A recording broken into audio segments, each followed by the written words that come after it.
पुण्याच्या नारायण गावात अजित पवार यांच्या ताफ्याला भाजपकडून काळे झेंडे दाखवण्यात आलेत। भाजपच्या माजी जिल्हा परिषद अध्यक्ष आशा बुचके आणि त्यांच्या कार्यकर्त्यांनी हे काळे झेंडे दाखवलेत, संताप व्यक्त केलाय।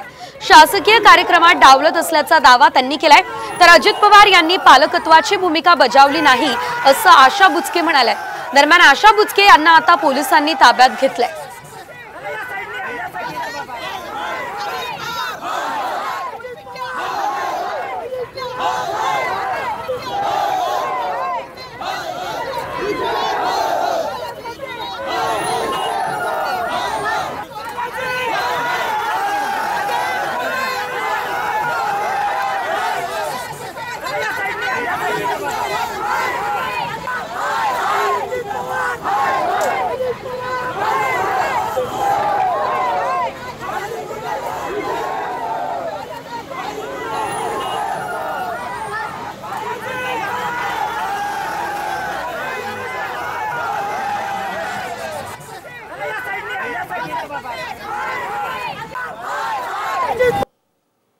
इथला कार्यक्रम पक्षाचा असल्यामुळे खरं तर अशा पद्धतीचं निदर्शन करण्याची काहीच आवश्यकता नाही।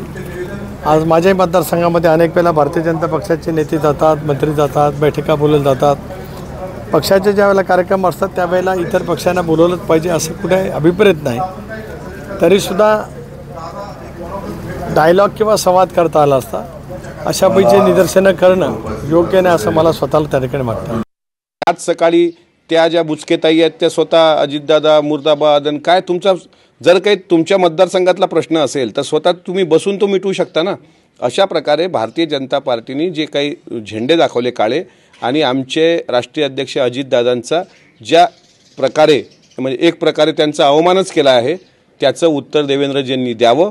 देवेंद्रजींना महायुती टिकवायची आहे की नाही ते एकदा सांगावं।